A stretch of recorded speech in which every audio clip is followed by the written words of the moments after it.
நிறைய ப்ராஜெக்ட் செய்ய சொல்லி கொடுத்துருக்காங்க. எல்லாத்தையும் உட்காந்து செய்யறதுக்கு நான் காரியம் எனக்கு ரொம்ப போர் அடிக்குது. அப்புறம் இந்த ப்ராஜெக்ட் செய்யும்போது யாராவது ஒரு ஐடியா கொடுத்தா நல்லா இருக்கும். தனியாக உட்காந்து செய்யறதுன்னு நினைச்சாலே ரொம்ப கஷ்டமா இருக்கு. ஆனால் ஃப்ரெண்ட்ஸோட சேர்ந்து செய்யும் போது ரொம்ப ஈஸியாக இருக்கும். அவங்களோட ஐடியா சொல்லுவாங்க, அவங்களுக்கு நான் என்னோட ஐடியாவை ஷேர் பண்ணுவேன். எனக்கு கஷ்டமான காரியங்கள்ல அவங்க எனக்கு உதவி செய்வாங்க. அப்போ தனியாக செய்யறதுக்கு குரூப்போட செய்யறது எவ்வளோ ஈஸியாக இருக்குல்ல. இதே மாதிரி ஒரே குடும்பமா எல்லாரும் சேர்ந்து என்ன செஞ்சாங்கன்னு பார்ப்போமா? இயேசு கிறிஸ்துவின் நாமத்தினாலே உங்கள் அனைவருக்கும் என் வாழ்த்துக்களை தெரிவித்துக் கொள்கிறேன். இந்த சீரியல் ஒழுங்கலி பாடத்தை படிக்க வந்திருக்கவங்க எல்லோரையும் நான் அன்போட வரவேற்கிறேன். அந்த வாரம் நம்ம 7வது பாடத்தை படிக்க போறோம். பாடத்துக்குள்ள போகிறதுக்கு முன்னாடி ஜெபம் செய்வோம். அன்புல பரமபிதாவே, இந்த வார பாடம் படிக்க கூட இருந்தேன். இந்த பாடம் வாழ்க்கையில் இருக்கிறதுக்கு உதவி செய்யுங்க, ஞாபகம் இருக்கிறதுக்கு உதவி செய்யுங்க. பார்க்குற கேட்குற எல்லாரும் ஆசீர்வதிங்க. இயேசு நாமத்தில் ஜெபிக்கிறோம் எங்கள் ஜீவன் அன்பின் பரம தகப்பனே, ஆமீன். இந்த வார பாடத்துக்கான தலைப்பு மிதக்கும் மிருக காட்சி சாலை. இந்த வார பாடத்துக்கான மனப்பாட வசனம் பிலிப்பியர் 1:27 எடுக்கப்பட்டிருக்கு. விசுவாசத்திற்காக கூட போராடுங்கள். இந்த பாடத்துல இருந்து நம்ம என்ன தெரிஞ்சுக்கிறோம்னா, ஆண்டவரோட குடும்பத்தை சேர்ந்த பிள்ளைங்க ஒன்னா சேர்ந்து ஆண்டவருக்காக வேலைகள் செய்வாங்க. ஆண்டவர் சொன்ன மாதிரியே நோவா ஒரு பெரிய பேழைய கட்டி முடிச்சிட்டாரு. அந்த பேழைய கட்டி முடிச்சதுக்கு அப்புறமும் நோவாவோட குடும்பத்துக்கும் பெரிய வேலைகள் இருந்துச்சு. ஆண்டவர் நோவாவை ஒரு நாள் கூப்பிட்டு, சுத்தமான மிருகங்கள்ல 7 ஜோடிகளை ஆணும் பெண்ணுமா எடுத்துக்கோ. அதே மாதிரி சுத்தம் இல்லாத மிருகங்களுக்கு 1 ஜோடி ஆணும் பெண்ணுமாக எடுத்துக்கோ. இந்த மிருகங்களையும் பறவைகளையும் பேழைக்குள்ள வரணும் அப்படின்னு சொன்னாங்க. இந்த உலகத்துல எத்தனை விதமான மிருகங்கள் இருக்கும் நீங்க யோசித்து பார்த்திருக்கீங்களா? அத்தனை மிருகங்களையும் அழிஞ்சு போகாம அந்த பேழையில பத்திரமா வச்சுக்கணும். அப்ப இந்த மிருகங்களுக்கும் பறவைகளுக்கும் சாப்பாடு சேகரிச்சு வைக்கணும். இந்த மிருகங்கள் கூட தான் நோவாவும் அவங்களோட குடும்பமும் இருக்க போறாங்க. அதனால அவங்களுக்கு தேவையான சாப்பாடும் சேர்த்து வைக்க வேண்டியது இருந்துச்சு. நோவாவும் அவங்க குடும்பத்தினரும் எல்லாரும் வேக வேகமா வேலையை செஞ்சு முடிச்சிட்டாங்க. ஆர்டர் சொன்ன மாதிரி அந்த மிருகங்கள் 2 அந்த பேழைய தேடி வந்துச்சு.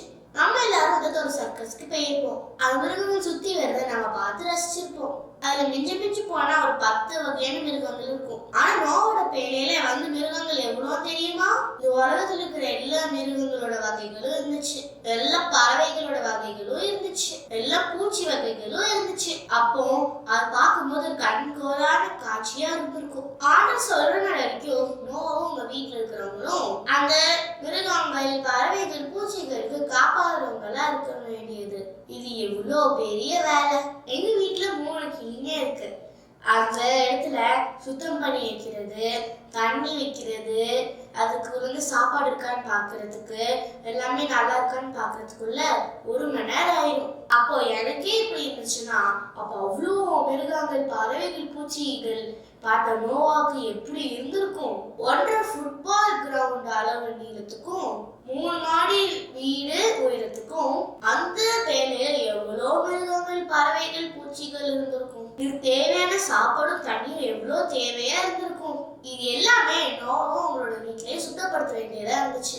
ராவும் பகலும் தொடர்ந்து எல்லாத்துக்கும் வேலையே இருந்துச்சு. நோவும் உங்க வீட்லயே இருந்தவங்க தனித்தனியா அந்த வேலை செய்யணும்னு நினைச்சிருந்தாங்கன்னா அது அவங்களால முடியாத ஒரு காரியமா இருந்திருக்கும். அவங்க சேர்ந்து ஒரு குடும்பமா வேலை செஞ்சனால அவங்களால எல்லாமே செய்ய முடிஞ்சிச்சு. இன்னைக்கும் ஆண்டவர் நம்ம எல்லாரும் ஒரு குடும்பமா இருக்கணும்னு ஆசைப்படுறாரு. நம்மளோட வீடுகள், பள்ளிக்கூடங்கள், சபைகள், இன்னும் நம்ம கூட இருக்கிற எல்லாரும் கூட நம்ம ஒற்றுமை இருக்கணும்னு ஆண்டவர் ஆசைப்படுறாரு. ஆண்டவருக்கு நிறைய வேலைகள் செய்ய வேண்டியதா இருக்கு. அது நம்ம எல்லாம் ஒற்றுமை சேர்ந்து வேலை செஞ்சதான் முடியும். ஏன்னா இன்னைக்கு பாட சொல்லுது, ஆண்டோட குடும்பத்துல இருக்கிற பிள்ளைங்கள் ஒன்னா சேர்ந்து ஆண்டவருக்காக வேலை செய்வாங்கன்னு. நம்ம வாழ்க்கையில நம்ம நிறைய விஷயங்கள் பார்க்கும்போது தனியா செய்யறதோட ஒரு குழுவை செய்யும் போது நல்லா இருக்கும். செஞ்சு முடிக்கிறதுக்கும் ஈஸியான ஒன்னா இருக்கும். உங்க வீட்டுல சேர்ந்து ஒரு காரியத்தை செஞ்சிருக்கீங்களா? எங்க வீட்டுல எல்லாரும் சேர்ந்து எங்களோட வீடை சுத்தம் பண்ணுவோம். சில சமயம் எல்லாரும் சேர்ந்து ஒன்னா சமைப்போம்.